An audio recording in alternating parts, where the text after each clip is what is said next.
नमस्कार साथियों, I am Rajneesh Pandey. Welcome to यूटेक भाई। तो काफ़ी दिन से बहुत डिमांड थी बच्चों की कि एसएससी आईएमडी का जो फिजिक्स का सिलेबस क्या है, क्या उसकी एलिजिबिलिटी है, एग्ज़ाम पैटर्न क्या होता है, कट ऑफ क्या है, प्रिपरेशन कैसे करें हम। तो ये बहुत सारे कमेंट्स आ रहे थे। मैंने आपसे कहा भी था कि अगर आपके कमेंट्स आएंगे तो मैं आपके रिगार्डिंग इसके लिए वीडियो बनाऊंगा।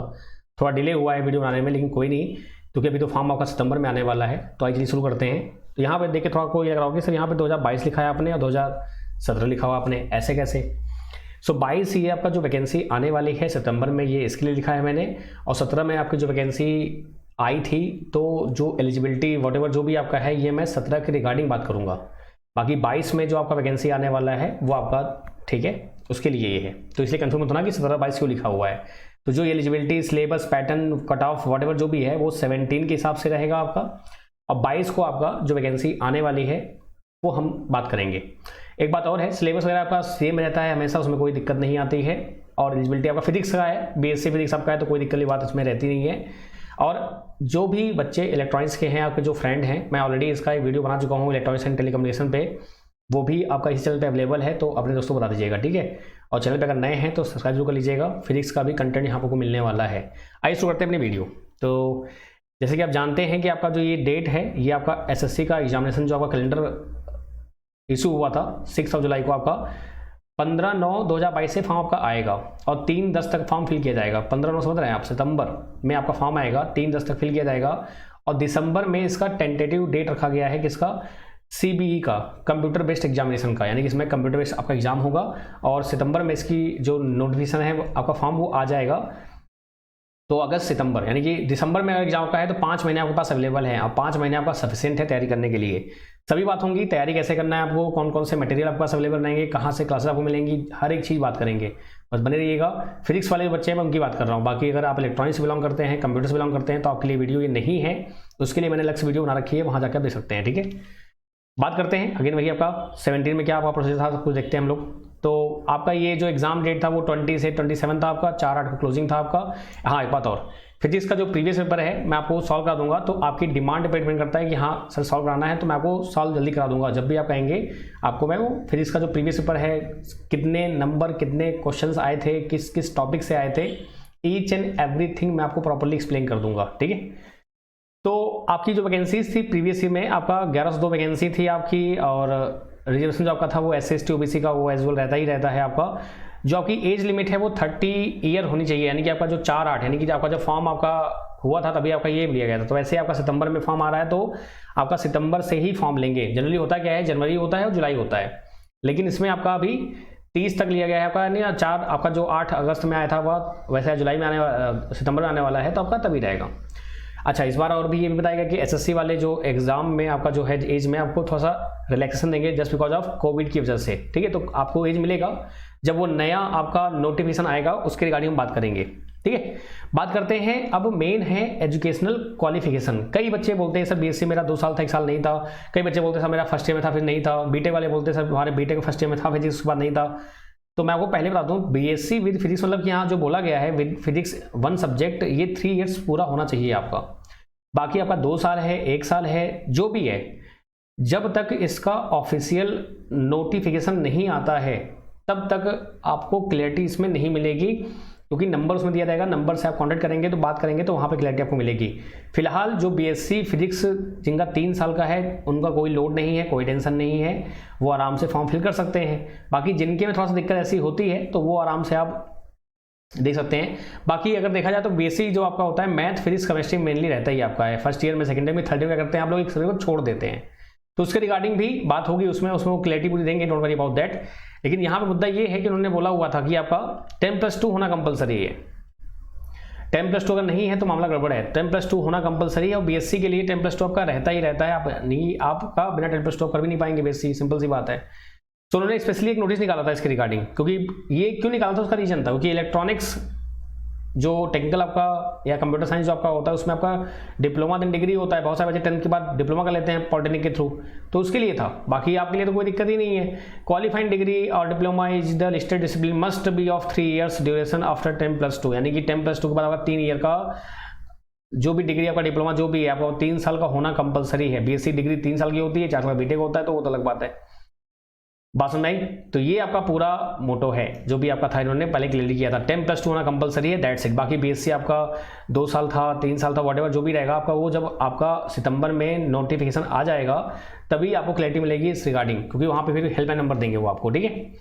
चलिए बात करते हैं आपका जो फीस है, आपका 100 रुपये का फीस था। वो नॉर्मली जो आपका स्कीम ऑफ एग्जामिनेशन कैसे आपका होने वाला है, तो इसमें आपका जो हुआ था, नॉन टेक आपका आएगा 100 क्वेश्चन, टेक्निकल आपके आएंगे 100 क्वेश्चन। टेक्निकल समझ रहे हैं आप, मतलब कि आपका फिजिक्स का अलग पेपर होता है, कंप्यूटर साइंस, मतलब कि अगर देखा जाए तो उसमें आपको चूज करने को मिलता है।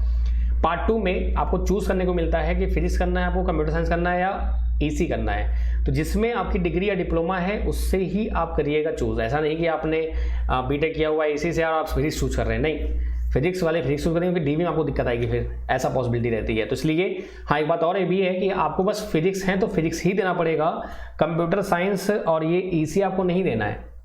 कई बच्चे डाउट में रहते हैं कि सर क्या कंप्यूटर साइंस देना है, क्या नहीं देना आपको। जो फिजिक्स वाले हैं वो ये दोनों नहीं देंगे, जो कंप्यूटर वाले हैं वो फिजिक्स और ईटी नहीं देंगे, और जो ईएनटी वाले हैं वो फिजिक्स एंड कंप्यूटर नहीं देंगे। 100 नंबर क्वेश्चन आपका आता है टेक्निकल में आएगा और 100 आपका नॉन टेक में आएगा। नॉन टेक का सिलेबस आपका एज वेल जो रहता है वही है आपका, कि रीजनिंग में क्या आने वाला है, पजल्स वगैरह, सिलेबस वगैरह सब जितने आपके होते हैं वो। क्वांटिटेटिव में आपका पूरा ये जितना भी नंबर सीरीज आपका डिटर्मिनेशन आपका जो भी है, इंग्लिश एंड जनरल अवेयर्स। यहाँ पे इंग्लिश आपका आ जाता है, एसएससी में आता है, ये वैसे जानते हैं, तो इसमें कोई बड़ी बात है नहीं। तो नॉन टेक का बहुत बड़ा रोल प्ले करेगा, इसलिए नॉन टेक भी आप फोकस करते रहिएगा, और आप लोग करते भी हैं, क्योंकि फिर आपका एनी हाउ आपका जो भी अदर आपके जो होते हैं, क्या कहते हैं, वैकेंसी जो होती है नॉन टेक की, वो आप तैयारी करते रहते हैं, ठीक है। अब आती है बात सिलेबस की, जो कि सबसे इंपॉर्टेंट है। तो अगर बात करूं मैं आपका, तो फिजिक्स का सिलेबस इतना बढ़िया है, इतना बेहतरीन सिलेबस उन्होंने दिया है। अगर आपने 11-12 की फिजिक्स कर ली, सीबीएसई बोर्ड की, यूपी बोर्ड की, जो भी है, जिस बोर्ड से आप बिलोंग करते हैं, जैसा देखा जाए तो, क्योंकि मोस्टली सब बोर्ड में सेम ही रहता है, तो मैं सीबीएसई को लेकर चल रहा हूँ आधार आपका, ठीक है, बेस लेके चल रहा हूँ। सीबीएसई में क्लास 11 में 2 बुक आपकी होती हैं, ठीक है, पार्ट 1 पार्ट 2, एंड ऐसे ही आपका 12th में होता है पार्ट 1 पार्ट 2। आपने चारों पढ़ लिए अच्छे से, और आपने अगर AIEEE जो आपका पहले होता था, अभी आपका जेई मेंस होता है, पहले आपका AIEEE नाम बोलते थे उसको आप, जो स्टेट के होते हैं, यूपीएससी हो गया, MP-PET हो गया, अब MSCET हो गया, उनके जो आपके क्वेश्चंस आते हैं फिजिक्स के, उतना कर लीजिए, मोर देन सफिशिएंट है। कोई ज़रूरत नहीं आपको एक्स्ट्रा फालतू का HC वर्मा और हाई फाई बुक्स वगैरह करने का कोई मतलब नहीं है। पेपर मैं आपको कराऊंगा, आपको खुद ही एहसास हो जाएगा पेपर कितना आसान आता है फिजिक्स का। आसान मतलब कि उनके लिए जो पढ़ते हैं, जो नहीं पढ़ेंगे उनके लिए टफ है। हिंदी भी टफ होती है, मैं ही ना पढ़ूँ अगर हिंदी तो मुझे टफ लगेगी, ऑब्वियस बात है। तो फिजिक्स के लिए सोर्सेज जो हैं NCERT बेस्ट आपका होता है। NCERT को ही मैं पूरा एक प्रॉपर में चलूंगा, उससे ही क्वेश्चन बनने वाले हैं, पूरे MCQs टाइप बढ़िया क्वेश्चन, यानी कि चैप्टर वाइज चैप्टर पूरा कवर करेंगे अच्छे से। तो ये आपका सिलेबस दिया हुआ है ऑफिशियल वेबसाइट पे, यानी कि मैंने खुद से नहीं बनाया है। पहला आपका है मैकेनिक्स का, जिसमें unit dimension, SI units, Newton's के लॉ जितने भी हैं, रोटेशनल मोशन क्या होता है, कैपलर वगैरह जो भी आपका पार्ट है पूरा आपने, यानी मैकेनिक्स वाला पार्ट जो आपका है, काइनेमेटिक्स वाला पार्ट आप पूरा देखते हैं यहाँ पर। बात करते हैं फिर नेक्स्ट आपका thermal physics and radiation and sound, आपका ये आपका सेकंड पार्ट आपका है। एंड यू नो आपका फिजिक्स का पार्ट 1 पार्ट 2 मैंने कहा ना, फिजिक्स का पार्ट 1 पार्ट 2 आप पढ़ते हैं 11th में, तो आपका ये 11th का टॉपिक है, ठीक है।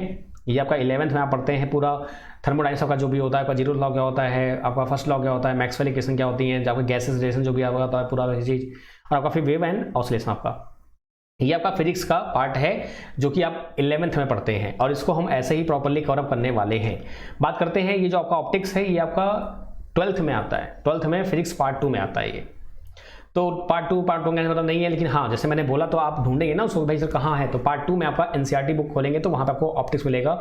ऑप्टिक्स में आपका फिर वही जितना भी आपका टॉपिक है, आपका ray optics, way optics, combination of जो लेंसेज होते हैं, ईच एंड एवरीथिंग, बहुत बेहतरीन से, बहुत सिंपल है, आराम से आप कर ले जाएंगे, कोई दिक्कत की बात नहीं रहेगी, ठीक है। फिर आपका आता है इलेक्ट्रिसिटी मैग्नेटिज्म, ये आपका है पार्ट 1 का, इलेक्ट्रिसिटी एंड मैग्नेटिज्म पढ़ते हैं पूरा, ये डिटेल में आप हर चीज़ देखते हैं कि आपका भाई इलेक्ट्रिक चार्ज क्या होता है, फील्ड क्या होता है, करंट कैसे फ्लो होती है, गैल्वेनोमीटर क्या होता है, व्हीटस्टोन ब्रिज क्या होते हैं, ये सभी पूरा करेंगे हम अच्छे से, ठीक है। देन आपका यहाँ पर आता है आपका मॉडर्न फिजिक्स आपकी जो आती है, एटम्स एंड न्यूक्लियर आपका हो जाता है, फिर आपका इलेक्ट्रॉनिक हो गया। सो मोटा मोटा तौर पे आपका ओवरऑल पूरा ये NCERT का ही पार्ट है, तो मैंने इसको इस फॉर्म में कर रखा है, यानी जो आपका बैच बनेगा या जो आपका क्लासेस चलेंगी आपकी, तो इस फॉर्म में चलेंगी। फिजिकल वर्ड आपका जैसे कि आपका ये न्यूटन यूनिट्स है मेजरमेंट आपका, फिर आपका काइनेमेटिक्स, उसमें आपका motion in straight line, motion in plane, फिर इसके अंदर जो सब पार्ट्स दिए हुए हैं अकॉर्डिंग टू सिलेबस, यानी कि आपको फालतू कुछ नहीं पढ़ना है, जो भी सिलेबस मेंशन है लाइन बाय लाइन वही पढ़ेंगे, उससे एक्स्ट्रा कुछ नहीं पढ़ेंगे। देखिए unit dimension, SI units, Newton's law of motion किस में पढ़ते हैं आप, तो उसके लिए वो लिखा गया है काइनेमेटिक्स। बाकी ऐसा नहीं कि मैं इसको आपको अलग पढ़ाऊंगा, इसमें ही ऐसे पढ़ाएंगे एकदम पूरा, ये सिलेबस आपके सामने रहेगा, जब भी कोई क्लास चलेगी तो सिलेबस आपके सामने रहेगा और आप इसको अच्छे से समझ पाएंगे चीज़ों को लेके, ठीक है। और इससे इस तरह करने से जानते क्या फायदा होता है, इस तरह करने से आपको फायदा ये होता है कि हाँ भाई क्या है, काइनेमेटिक्स में आप पढ़ते हैं जैसे भाई कि कोई चीज़ मोशन हो रहा है, दैट्स इट। क्यों हो रहा है वो पढ़ते हैं आप लॉज ऑफ मोशन में, 9th में आप पढ़ते हैं ना भाई मोशन हो रहा है, ठीक है, हम उसके लिए वरी नहीं करते क्यों हो रहा है, क्यों हो रहा है पढ़ते हैं हम लोग लॉज ऑफ मोशन में। फिर आपका वर्क पावर एनर्जी आता है, फिर आपका दिस वन। तो ये सभी टॉपिक्स में दिए हुए हैं, ईच एंड एवरी टॉपिक। तो ये पूरा आपका 11th का पूरा टॉपिक है, पूरा 11th का 10 चैप्टर आपके 11th में है, पार्ट 1 पार्ट 2 करके आपका दिया हुआ है। अब देखो यहाँ पे चैप्टर तो आपके 15 है, लेकिन ये यूनिट आपकी 10th है, 15 चैप्टर आपके हैं। जैसे आपका यहाँ पर बल्क मैटर का हो गया, properties of solids, fluids and आपका फ्लूइड्स का और मैटर हो गया। तो फ्लूइड्स में देखिए आपका यहाँ पर दिया हुआ है ना, ये देखो आपका पूरा ये आपका थर्मोडायनामिक्स आपका हो गया, फिर आपका ये दिस वन रहा फिर आपका ये फ्लूइड मोशन आपका बर्नौलीज थ्योरम आपका हो गया, सरफेस टेंशन हो गया, विस्कोसिटी हो गया, इलास्टिक कांस्टेंट हो गया, बेंडिंग ऑफ बीम्स हो गया, ट्रांसफर ऑफ दिस वन। तो ये इन्होंने पूरा एक साथ कंपाइल कर दिया हुआ है और मैं आपको वहाँ प्रॉपर्ली एकदम अलग ढंग से पढ़ाऊंगा ताकि आपको हर चीज़ फील हो कि हाँ भाई ये हुआ, फिर ये हुआ, फिर ये हुआ, फिर ये हुआ, ऐसे प्रॉपर आप चलेंगे ताकि आपको पता रहे ना। नहीं तो फिर आप रैंडमली पढ़ोगे तो मजा नहीं आएगा। फिर motion of body particles this one. तो ये पूरे आपके 15 चैप्टर आपके ये हो गए और 15 आपके होते हैं किसमें, आपके 14 आपके आते हैं किसमें, पार्ट 2 में, dual nature of radiation, optics, electromagnetic wave, ठीक है। इन्होंने वही चीज़ क्या की, उन्होंने पॉइंट बाय पॉइंट दे दी है, बाकी इन्होंने थोड़ा सा रिलेट कर दिया है। जब ऐसे पढ़ेंगे तो मजा आपको आएगा। और ये मैक्स टू मैक्स आपको 5 महीने टाइम मिल रहे हैं, मोर देन सफिशिएंट है, ठीक है। ये पूरा आपका सिलेबस है, इससे बाहर आपको नहीं पढ़ना है। अननेसेसरी आप कहीं भी वेस्ट मत करिए टाइम अपना, उठा लीजिए अपना बुक और पढ़ना चालू कर दीजिए। कोई भी दिक्कत है मैं ही हूँ ही। अच्छा, ये क्लासेस आपको जैसे अगर चाहिए होंगी तो बताना। तो मैंने प्लान ये किया है कि आपका 3 डेट मैंने डिसाइड किए, 3 डेट आपके ऊपर है। 1 अगस्त मैंने डिसाइड किया है, फिर आपका 7 अगस्त डिसाइड किया है मैंने, 8 अगस्त, आपका 15 अगस्त। तो ये 3 डेट मैंने ली हैं। अब इन 3 डेटों में आप जो बताएंगे मैं वो डेट में आपका बैच चालू कर दूंगा, ठीक है। फिजिक्स का स्पेशली चालू करूंगा मैं, ठीक है। नॉन टेक उसमें आपका नहीं रहेगा, आपका पास ओनली फिजिक्स रहेगा। फिजिक्स का स्पेशली पूरा मैं आपको पढ़ाऊंगा, 100 नंबर पूरा आपका जितना रहेगा वो कराऊंगा आपको, ठीक है। सो मैंने आपको बताया डेट आपका जो है वो क्या है, आपका 1 अगस्त है पहला आपका डेट मेरे दिमाग में। दूसरा आपका है मंडे रहेगा, यानी कि आपका दूसरा है 7 अगस्त रहेगा आपका, ठीक है। लेट मी चेक कर लेता हूँ एक बार कि आपका दूसरा मंडे कब पड़ रहा है। 8 पड़ रहा है आपका, 8 अगस्त पड़ रहा है, देन आपका 15। इन डेट में से यानी कि आपका स्टार्ट करने वाला हूँ। जैसे आपकी डिमांड रहेगी, जैसे आपकी रिक्वायरमेंट रहेगी, सबसे मैं प्लान कर लूँगा और इसके बाद स्टार्ट कर देंगे, ठीक है। और अगेन मैंने आपसे पहले कहा बेसिक टू हाई एकदम प्रॉपर चलेंगे, अच्छे से आराम से, कोई दिक्कत नहीं है। एवरी क्वेश्चन का PDF आपको क्वेश्चंस ईच एंड एवरीथिंग सब कुछ प्रोवाइड किया जाएगा। पूरी जो आपकी चीज़ें होती हैं डीपी वगैरह जो भी आपका प्रैक्टिस से सेट हो गया, ईच एंड एवरीथिंग। और जो रिसोर्स आपके हैं वो आपको बताइए, मैंने 10, 11, 12 की आप फिजिक्स पढ़ लो, that's it, more than sufficient है, कोई जरूरत नहीं आगे, ठीक है। तो ये 3 डेट्स हैं, आप इसका देखिएगा, डेट बहुत इंपॉर्टेंट है। तो आप बताइएगा जैसा हुआ आपके हिसाब से हम प्लान कर लेंगे। अभी आज आपकी 26 हो गई है, अगर हम 1 अगस्त से स्टार्ट करेंगे तो 5 महीने अपने पास भरपूर हैं। 3 महीने जम के हम लोग पहले थ्योरी पढ़ेंगे और क्वेश्चन लगाएंगे, उसका प्रैक्टिस बढ़िया दम करेंगे और इसको फोड़ेंगे, ठीक है। क्योंकि IMD वैकेंसीज अच्छी वैकेंसी होती हैं, बहुत अच्छी वैकेंसी होती हैं। बात करते हैं कट ऑफ की, तो उससे पहले आपका जो वैकेंसी था वो 1102 वैकेंसी थी और अभी जो कट ऑफ आई थी वो आई थी 138। आप कहेंगे सर फिजिक्स कितनी थी ना, ये सब कंबाइंड था, इलेक्ट्रॉनिक्स का, कंप्यूटर साइंस का और फिजिक्स का, तीनों कंबाइंड था। और मैं आप सभी से फिर से बोल रहा हूँ, जिनको भी फिजिक्स में डाउट है कि सर BSc मैंने 2 साल किया, फिजिक्स में 1 साल मैंने छोड़ दिया है, ये जो जितनी बातें हैं ये आपका नोटिफिकेशन आने के बाद ही पता चलेंगी। अननेसेसरी आप कमेंट करेंगे कोई मतलब उसका है नहीं, ठीक है। तो आप भी वेट करिएगा, हम भी वेट करेंगे। बाकी जो अब जैसे यहाँ पे फिजिक्स वाले फिजिक्स को ही देंगे, कंप्यूटर वाले कंप्यूटर साइंस को ही देंगे और EC वाले EC को ही देंगे, अलग अलग सबका रहेगा पेपर, ठीक है। इन केस कोई भी दिक्कत है, कोई प्रॉब्लम है, आप बताइएगा। बाकी ये आपका क्यूटेक, आपका ये रत्नेश पांडे नाम से आपका ऐप है गूगल प्ले स्टोर पर। अभी हाल में इसमें आपका जो है वो इलेक्ट्रॉनिक मास्टर कोर्स ऐसे लिखा होगा, मिलेगा आपको, ठीक है। सेम टू सेम ऐसे ही आपका आ जाएगा SSC IMD फिजिक्स कोर्स आपका आएगा, ठीक है। फिजिक्स कोर्स आपका आ जाएगा, वो जब आप बोलेंगे तभी हम 1 अगस्त से बोलेंगे तो 1 अगस्त से प्लान कर लेंगे। अगर आप 3 अगस्त से बोलेंगे, 5 अगस्त से बोलेंगे, जब भी आप बोलेंगे, जितना जल्दी एज सुन एज पॉसिबल मैं ट्राई कर रहा हूँ कि आप लोग करेंगे तो साथ प्लान कर लेंगे। और जिनको भी डाउट है रिगार्डिंग क्वालिफिकेशन या किसी के लिए, तो आप अभी मत ज्वाइन करिएगा। जब आपका सितंबर आएगा, जब नोटिफिकेशन आ जाएगा तभी आप ज्वाइन करिएगा, नहीं तो नेक्स्ट आप मान लो ज्वाइन कर लोगे तो दिक्कत मुझे फिर होती है, फिर काफ़ी ज़्यादा दिक्कतें आ जाती हैं। बेटर है कि अगर आपको जरा भी डाउट लग रहा है कि हाँ बाकी जिसका BSc पूरा कंप्लीटेड है आराम से ज्वाइन कर सकता है, कोई दिक्कत नहीं है, ठीक है।